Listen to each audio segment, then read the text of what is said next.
Hey, what's up, everyone? Alyssa Knight here, host of Aite Radio, with a brand new episode featuring the Chief Deception Officer of Attivo Networks, Carolyn Crandall. This week, we'll be talking about just what deception technology is, learn more about Attivo Networks, as well as Carolyn and her 30-year history in cybersecurity. So sit back, relax, grab that cup of joe, and gear up for another episode of Aite Radio.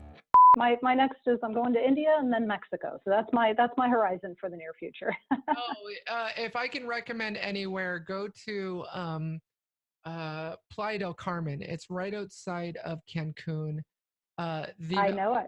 Yeah, I used to live in Mexico, so I mean, I can tell you, like, I've been to pretty much all touristy places, and I can recommend like the coolest places to go if you're down for it. Yeah. My other sister actually got married in Playa del Carmen. Oh, really? Oh, I got married in Playa del Carmen too. How weird. I wonder if we got married at the same time. Cool. So, all right.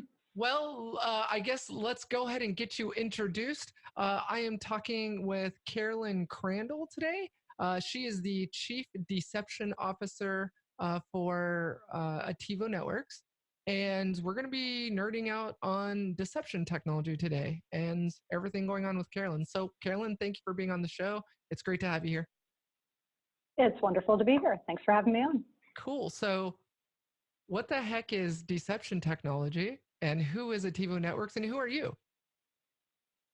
Great. Well, let me start with what in the heck is deception technology? I think we're all familiar with deception and the tactics, and it's been used for millennia in warfare, sports, gambling, etc. And so bridging to the Attivo Networks part, Attivo Networks is the company that has brought cyber deception into the market in a commercial grade way.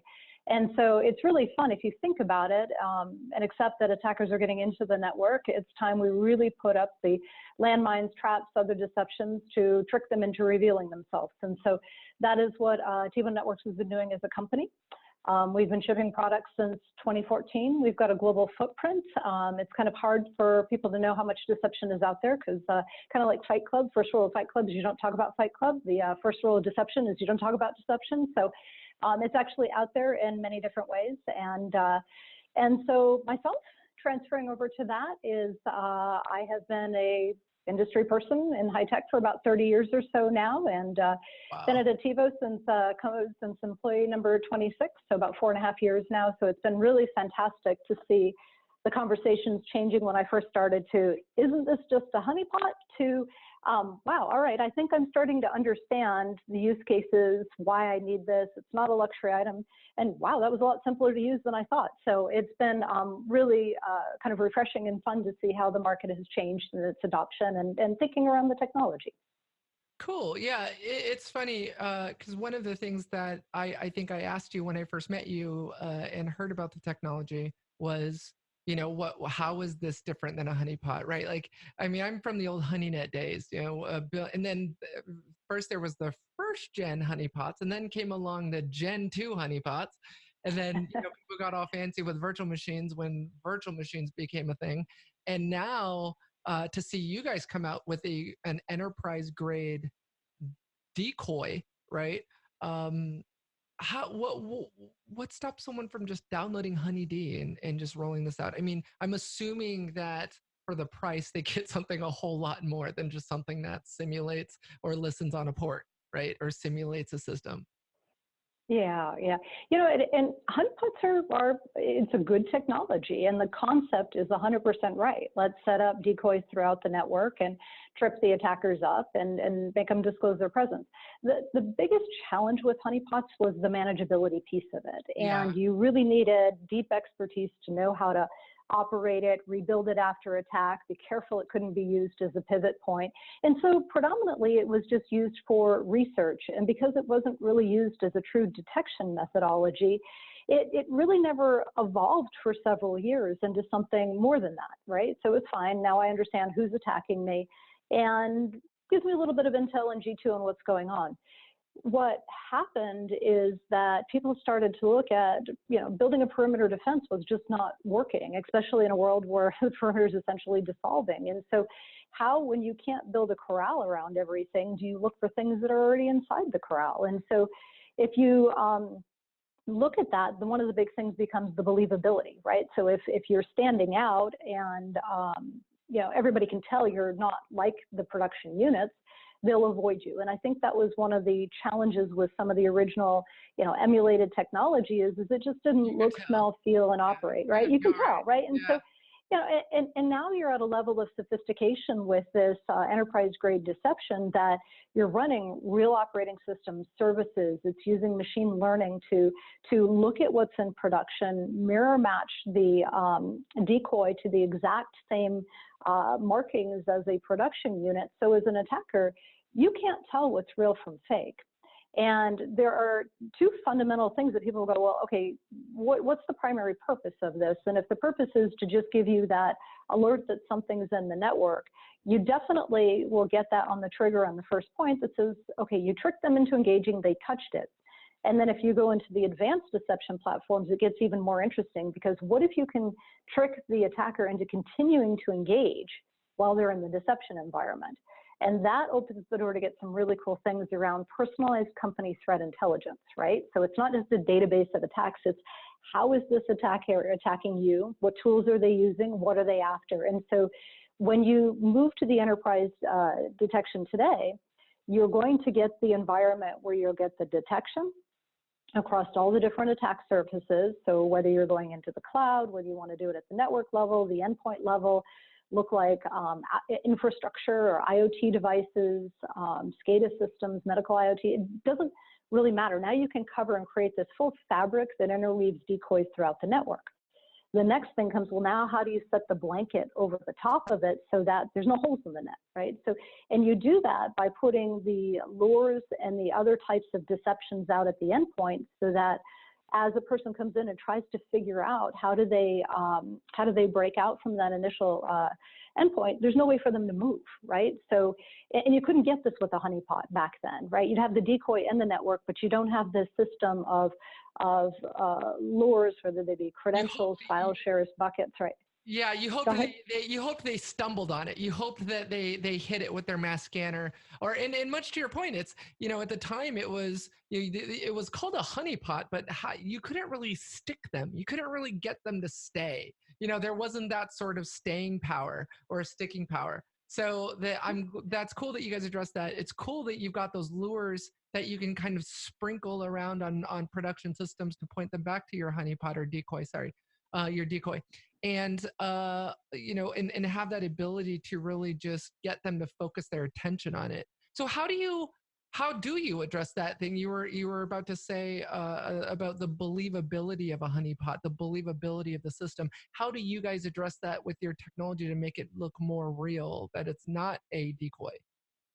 Yeah, well, so on the actual decoy side, if you're running the same operating system application services as what's in production, and you're periodically refreshing it in the same way that a regular device would be refreshed, it's going to blend in. And when it blends in, now it has to be investigated, right? Is this something I'm interested in or not? And even the lightest reconnaissance ping, there's Active Directory deceptions as well. Those things are going to trigger an alert. On the other side is if you're thinking about how an attacker is going to attack or move, they're going to look for they're going to do their reconnaissance, they're going to look for credentials to steal and harvest, or they're going to look for services that they can come in through. So if you create a set of endpoint deceptions that look like all of the things they would typically feel, but you keep them fresh, right? You got to keep them time-stamped, you got to keep them, again, mirror matching what an actual user's credentials would look like, or setting up file shares that even have a bit of high interaction on the back end,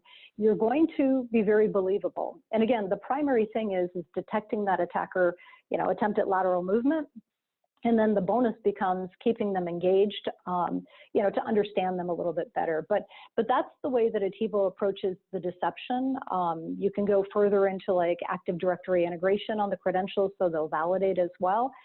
There's just a lot of little finesse things that we can do with modern deception technology, so that, again, all we want them to do is to touch and get in, and you've got the detection alert you really need. But we do a lot of things to keep them engaged so that those that have the expertise on their team and want to know more have the ability to gather additional intelligence. I'm going to say something completely ridiculous, but when I first met you, I thought you were saying TiVo. So I was like, oh my God, like TiVo, those devices that let you record TV. So, okay. So I'm assuming it has not, that's not the history behind the name of TiVo, I take it. No, it's Italian, kind of for live action, you know, and Oh, so okay. What does it mean? yeah. Attivo means kind of live action, Oh, and okay. so it was originally chosen by one of the founders because he likes Italian food, I think, and Pasta and rocks. so I'm an yeah, Italian and food. and so yeah, so it was just interesting that you know, he chose it, and it's, you know, it's a strong name, but it does have some, you know, some confusion. Is it you know, TiVo like the set top box? Is it a Tivio? You know, is it Okay. other names? No, this is So a TiVo ourselves. I'm not the only person who said that. Cool. Okay. No, no, and you didn't go on for 10 minutes in a conversation trying to tell me about something that was completely the wrong company. So you got it quick. Exactly. That's a good thing. That's a good thing. So, tell me about your guys' growth. I mean, how I think you guys just closed a new deal and out in the Middle East. Where's the majority of your guys' revenues coming from? What industry? You don't have to mention company names, but like what market? Where are you guys seeing the most explosive growth? Yeah, yeah. So the company has been doing phenomenally well, and although we don't disclose company financial information, I can share that we were number 31 on the Deloitte Fast 500, which for their period of time puts us at about 3,000% growth. Yeah, yay! That was very exciting, Whoa, and 3,000% growth. Jesus. yeah, it's That's nice big number. a lot. Yeah, and so so again, it's kind of the hidden secret there. But the verticals, the ones you kind of expect, a lot of them driven by compliance, finance, healthcare, government, energy, retail, legal. I feel like I'm forgetting somebody big, but and then there's a whole bunch of companies that use it in the services market. So we have a lot of entertainment, casinos, staffing, ball clubs.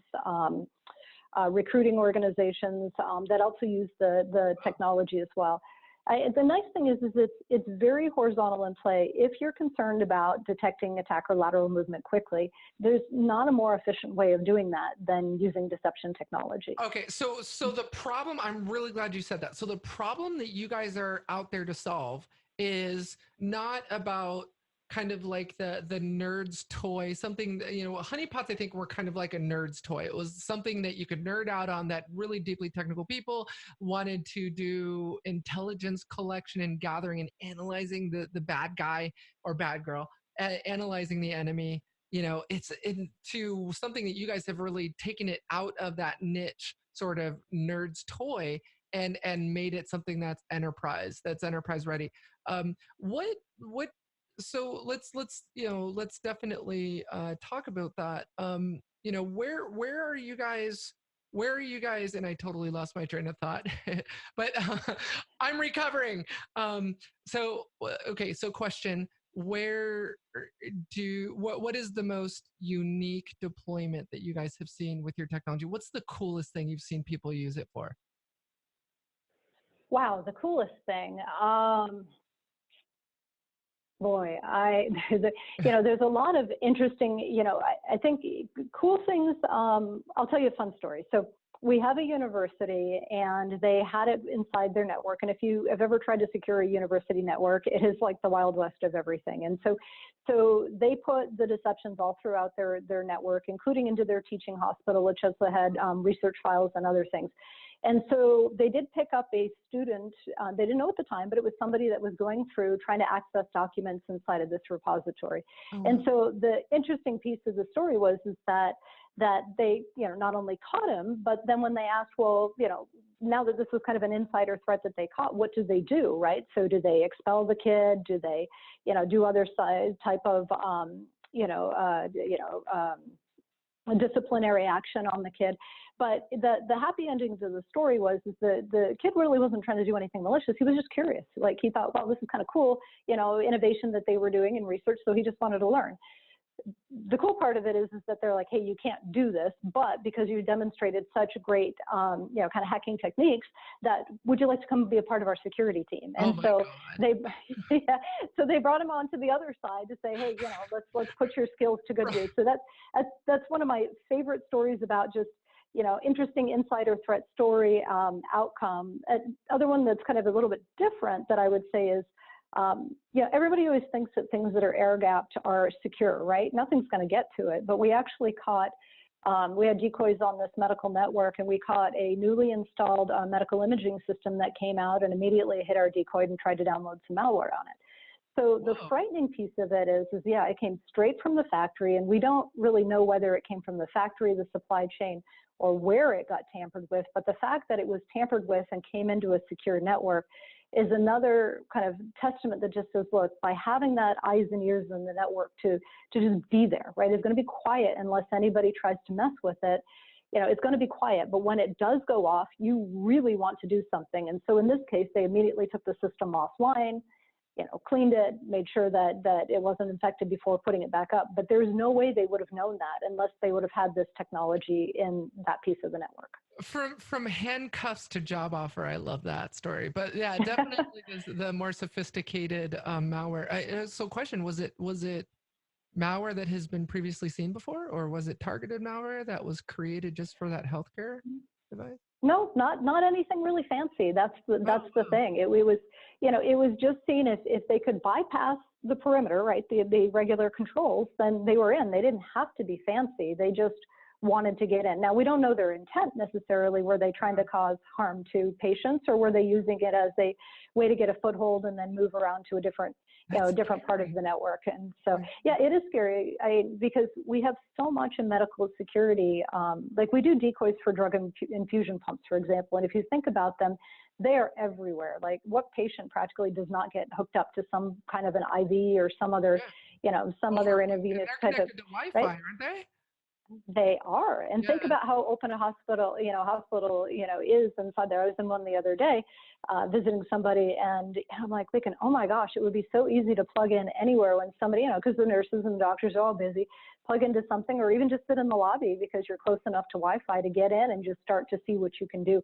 And it's, there's so many devices that you feel for the security teams and the critical engineers that go, okay, who owns the security? We can't touch these devices because if we tamper with them, then we void their warranties and then we have liability. So, the whole thing around trying to secure these environments is where actually kind of deception comes in many ways is look, you can't kind of change the operations of that infusion pump, but you can wrap things around it, right? And a lot of these devices you can't even patch or do things on anyway. So just put these things around as the landmines that will go off if somebody is trying to move around the network that shouldn't be. And so, it just, there's lots of just really interesting, fun use cases on ball clubs, everything, all the gates are networked now. What if somebody locked the gates and, did some form of an attack, physical attack? I mean, there's just all these like things that you don't necessarily think about. I mean, we're definitely protecting patient, healthcare information, financial records, and other things, but there's also these, really fascinating use cases. I'll tell you one more and then I'll stop because I could go on all day long about this. But we had another instance, M&A, and this was a retail company was doing a lot of acquisitions, and they found two things that would happen. Is one, when they announced the acquisition of a company, they didn't always know if that newly acquired company's security infrastructure was as good as it should be. And so they knew as soon as they announced that they were going to get hit, because maybe that's a way to come into the network, stay hidden, and then find their entrance in. So what they would do is they would call us up before the acquisition was announced and just say, don't ask any questions, just you're going to get a call, fulfill this configuration, and send it out. And so we would do that, and that way they would be ready whether they hit the acquiring retailer or the acquiree, and then they could get a feel for, okay, now who's not only attacking them, but also make sure that if those security defenses were not as strong as they needed to be, that they would hit one of the deception elements inside the network. And again, they would be able to know, okay, now I need to go clean this up before I actually let them connect onto our network. And so, kind of just another interesting use case, and kind of a tactic that's used a lot with red teaming as well. For red team, blue team exercises, blue teams love those because again, we can tell if somebody is able to get through. Yeah, and actually, I just remembered what it was I was going to say earlier. Um, so it's interesting because you guys have taken what used to be sort of a nerd's toy with honeypots, made it an enterprise system, but also you changed the objective of it. You changed the point to having a decoy, and that's what the problem that you guys are addressing is the early detection. You guys are your problem that you're trying to solve is trying to shift the timeline left and catch the adversary a lot more quickly and try and get away from this new norm we've reached where companies don't realize that they have somebody even on the network of years later, 2 3 years later. So correct me if I'm wrong, but that is the itch, that is the itch you're trying to scratch, that is the problem you guys are trying to solve. And to me is not a vitamin, it's more of a pill. It's if you are a CISO, you need to know that we're in an era now where it's not if you're going to get hacked, it's when. And it's now a question of how soon are you going to catch them, how soon are you Yeah. going to detect it, and that's what you guys are trying to do is shorten that timeline. Yep, you've absolutely got it. It is all about reducing that amount of dwell time. Or I had a conversation with a CISO of a big financial company the other day. He's like, look, I got thousands of things inside of my network that are infected. He says, I just need to know which ones are going to hurt me, right? Yeah.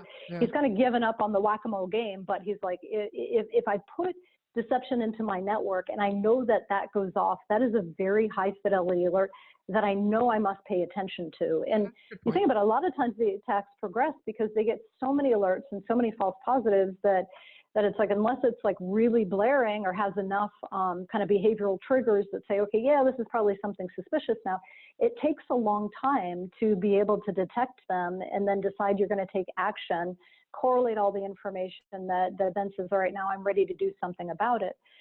We're the opposite side with deception because there is no employee production value. So nobody should touch or tinker with this unit, that as soon as it goes off, you get a very high fidelity detection alert. So it is absolutely about getting that alert very early in the attack cycle, but then also getting enough information that says, okay, not only can I now stop it, I can remediate it, I can threat hunt for it, and I can also make sure that all of the updates for whether I'm going to block or isolate or even do the hunting are all done automatically, so that, again, takes the work away from having to go, okay, I got to go spend 15 hours doing this versus I can do it now in minutes. And that's a tremendous value to them. Yeah, and you make a good point because if you think about it, anything that's going to hit that decoy, if it's not human, is going to be self-propagating. If let's say for example, there's a CISO out there, Jane CISO, and she knows that her environment is very dirty, right? It's the whole zero trust thing. You can't even trust your internal network. That CISO knows, Jane CISO knows that there's a bunch of malware running around in the environment, right? You maybe even still have SQL Slammer worm running around, but anything that hits that decoy, if it's not human, is going to be self-propagating. It's going to be polymorphic. It's going to be something that you're going to want to take care of if it propagates on its own and hits that decoy. So not only just grabbing the humans, the human adversary or the insider threat, but also the malware, especially Yep. if it can propagate on its own. So that's a good point. Yeah. Yeah, and it's interesting on that point too, because the way that we've configured this is you can open up a safe port. So if you want to watch the communications with command and control, you can do that as well. And that's been absolutely instrumental when we've watched things that wake up every 7 to 15 hours, given you a set of instructions. So example, another healthcare provider that basically picked up 5 new signatures by just letting this play out. And they believed they were continuing to keep an active connection, but all the while they were just in the deception environment. And then you think about that damage control piece of it is they actually did have an incident response team that basically flew in to try to address the problem, but they landed the next morning, but we had already figured out before they even landed enough information to stop the attack. And in this particular case, it infected 60 systems, but it could have infected 2,000, right? So we were able to grab it versus if they had waited till that incident response team hit the ground, they probably would have lost the whole network. Wow, that's interesting. Okay, so let's address the burning question that I'm sure a lot of the CISOs listening are wondering is if you're planning out a decoy project, what are the technical things they need to think about?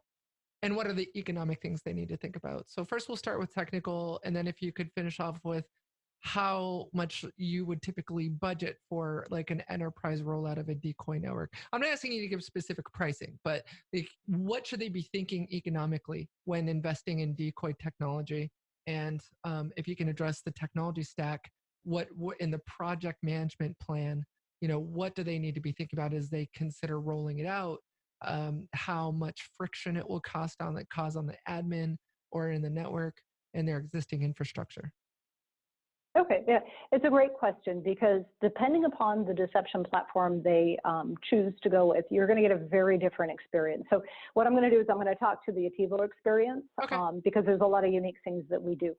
So if you think about it, you're putting in both network and endpoint deceptions, and you may be putting things into the cloud as well. And so a lot of people will start with thinking about, well, what are the things that I want to protect, right? And making sure that, key assets have deception wrapped around them, maybe key executives, admins, things. And so there's a little bit of an architectural consideration to how do I want to lay this out in the network, and then making sure that the platform that you pick has the scalability to get there. And with Attivo, we're kind of infinitely scalable. You just keep adding devices, and it's easy to do. Then you start to look a little bit more at structurally, well, how does this thing deploy? And some of the deception systems will deploy in band. The way that Attivo deploys is out of band, so you're not going to have network disruption or interference that you have to plan for.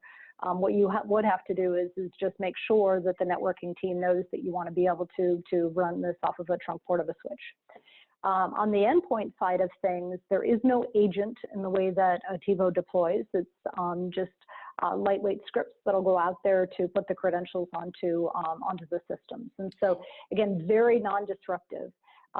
Machine learning is incredibly powerful because in the past people may go, well, now I got to think about the systems I want to protect and how they're configured. But now the nice thing is with machine learning, it's done all for you. It'll prepare and propose the campaigns for you, and then you can decide if you want to make any difference. I had no idea. Okay, so you guys, okay. Is it supervised machine learning then? The ML models, are they supervised or unsupervised? Do you know? I don't know. No problem. That's okay. There needs to be more, people need to be more comfortable with saying, I don't know these days. That's really cool. That's probably a question for your data scientist, but that I had no idea you guys use ML. I had no idea. So, so what does it do? What's it responsible for doing? It goes out there and makes decisions on how to design the decoys based on your environment? Yes. Oh, wow. Yeah, so it'll go through and it'll look at your, so for example, whether it's a server or your personal system, it's going to go look, because we're going to watch and we're going to listen to the traffic that's going across, and we're going to see what these configurations look like. And so when we propose the campaign back, we're going to say, for your particular system, this is what we want, what we think it should look like. And from there, then we'll go do some things to make it attractive, but not stand out. And so that will all come back prepared in a campaign that they can either fully automate and just say, look, I just want to periodically refresh this. Or a lot of times our customers will go, you know what, I just want to do this, whether it's weekly, monthly, whatever that they choose, and look at the campaigns and maybe make some tweaks and adjustments. And so that's very low overhead in order to be able to do your initial deployment or do the ongoing maintenance piece of it. And the next question that some people will have is, hey, look, if I'm out projecting these individual images, isn't this going to be a lot of work? And I'm going to have to patch all this stuff and manage it. And the neat thing is this is just using unused IP addresses on the network so that you basically are going to project that decoy deception out there, but there's nothing to go clean up or manage on the actual network. And so very, very super efficient way of doing this and getting the scalability very fast.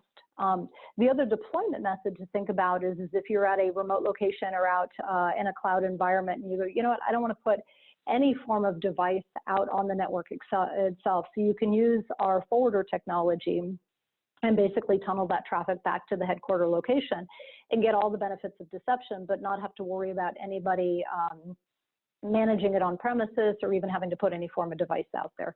Holy and so cow. there's a lot of a lot of flexibility. You guys have thought, it's funny because a lot of vendors these days talk about, eliminating friction for the user environment, but vendors really don't think about eliminating friction for the admin. And so it's neat that you guys have addressed that. It sounds like you've made it easy to deploy. You've made it relatively simple to do the continuous care and feeding of the technology. That's cool. It sounds neat. I'm looking forward to playing. It is. Yeah, and we'll have to get you a box to tinker with. And so, but it is really easy. And just you think about it, because everybody's like, okay, where's the gotchas in this? There's got to be some kind of gotcha. And what I'll tell you is when most people will plug this in, you want to whitelist things, right? So that we don't interfere with things, they don't interfere with us. That is probably the most amount of work that anybody has to do is to just think about their whitelisting. And we may go off a few times in the initial setup that maybe they forgot, and it's really surprising how many times we just pick up things that people didn't realize were on their network or misconfigurations of things that will make it light up. Like we're not really supposed to light up. And describe a whitelist. Like, what do you mean by whitelist? Like, you mean like what is a whitelist in your guys' vernacular? Like, is it a firewall? Yeah, say something else goes and scans, right? And they scan and they see we're on the network. Well, we shouldn't be there, so they're going to raise an alert that we shouldn't be there. And so, okay. Yeah. So very, very simple. We don't want to interfere with them, and they don't want to interfere with us. So we'll go through and let them whitelist out anything. But it's not that big of a process. But it's like I said, I just want, as everybody comes to tell you all the good things about things, and this is probably the most difficult part, which is not really difficult, is just trying to plug it in, see how it works. Because most people, like, we've even had people where we've gone in and said, we'll help you install this, and by the time the guys get from the hotel to the actual on-site premise, they're like, oh yeah, we already got it up and running, we're fine. It's really that simple. Now. We don't need you. Yeah, you're like, oh, I gotta go get some coffee, we're good. And sometimes it's not even about the physical deployment of things, it's more about, there are so many use cases now with using deception technology that it's really what our customer care organization spends most of their time with is, what are you seeing? What are you experiencing? Anything different you'd like to see, but also, have you tried these new use cases? And a lot of times people are like, no, I haven't tried using it for that, but then they'll go and use it for more things because it's quite a versatile system. But people start small and then they move bigger and broader in their deployments. And back to answer that one question I did not ask you is, if I was a mid-sized company, it's probably interesting to know that I think it's like 55 to 60% of our business is actually mid-market of companies under 5,000 employees. And so, this is not a big luxury item ticket that you're going to go spend, have to spend $1 million. Now, maybe if you're a Fortune 10 account, you probably would spend $1 million on deception. But if you're that mid-sized company under $75,000, really, you're going to be up and going. I think there's some UTM appliances that are more expensive than that. Yeah, it's not expensive to get started, and that would give you the network deception decoy. It would give you the endpoint credentials and lures. And the one thing we didn't talk a whole lot about is we also have some visibility and vulnerability assessment tools. So we can give you insight into attack pathing, right? So if you have exposed or orphaned credentials, how would that attacker move to the network to get to their assets? So that is a part of the platform as well. And we also have some tools that orchestrate the native integration. So if I see, say, a ransomware attack, and I've already seen it patterned before, and I know what equipment I specifically have in my network, is I just set up these playbooks to say, okay, this is what I want to happen, how I want you to share the information with these other devices, and what action I want them to take. And so, again, just making the responders' life that much more easy and efficient. That's interesting. One of the things that I was surprised by, because I didn't know that. I mean, I've seen your LinkedIn profile, but I don't think I caught on to this. But you said that you've worked in the industry for about 30 years. And it's funny because I just hit my 20 years. And when you've worked in the industry as long as us, you see a lot. You see a lot of change. You see a lot of inflection points. I believe that we are at a really exciting time in cybersecurity right now because there are so many new product technologies being created right now, product categories being created right now. I remember in the first decade of my experience, it was really all kind of like the same sort of stuff: firewalls, host IDS, network IDS. And then you had this transition more towards intrusion prevention, and people became, CISO started to become okay with that, like antivirus, whatever. Now it's like there's all of these new cool technologies out there. There's security orchestration, there's deception technology, there's, I think within the last 10 years, it's gotten really cool. What is your what are your thoughts on, what is the future of cybersecurity? What are the like what is the next decade going to look like to you in cybersecurity? Yeah. Well, I guess in a statement, we're not going to keep up, right? It's going to be impossible for us to be able to keep up with the, whether it's the artificial intelligence, increased compute power, the commercialized marketplace of the dark web. I mean, we as defenders are not going to be able to keep up. And I would love to see, as a change behind this, better communication, collaboration between the public and private sector and sharing information. I think it's, if we look at the criminal, the criminal society, they share, they even trade with each other, and we are so protective that it's a shame thing that if we get breached or detected, that people tend to want to hide.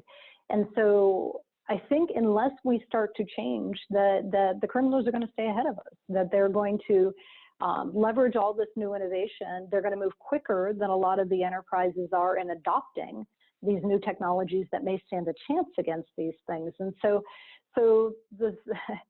I think it's going to get worse than better. And it's interesting. We did a survey that we did about 500 or so last year, and we're at about 500 or so this year. And one of the interesting findings was dwell time, and we used a time of 100 days. And did people think that it was going to get better or worse in the future? And about a third said better, and about a third said worse, and the rest said just the same. And it was kind of disappointing when I looked at that, because I'm like, oh my gosh, for as much as we may get better, people are also believing that we're going to fall behind. And I do think that that's true, because until we start to communicate better about the attacks that we're seeing, until we take time to gather our own threat intelligence versus just stopping and deflecting an attack, we need to know who's attacking us and why and how. And typical tools don't provide that. So I think that's got to become a part of what the defender does, is not just stop, but understand. And then share once that information is understood, because we all know if I'm attacking one retail organization, my toolkit is going to let me go do the same thing to the one down the road, right? So I'm just going to spray it. I'm going to spray it, right, everywhere. And so, the better we can at sharing that information, the more likelihood we'll be able to stop them and make the economics harder. And I think that's the other piece. If we can make the economics less favorable, we'll tend to slow them down a bit. But that's, those are just some of the things that I see. And the things I fear is attacks on energy grids. I fear attacks on humans, for medical safety, other things like that. So far, there's no real publication of those, major things for human, medical device attacks, killing somebody. But I fear that we have to get to there before we change some of the things that we do, because we know they're going to be able to. It's just maybe a little bit of an ethical piece that hasn't had them do it yet. But when does that boundary get crossed?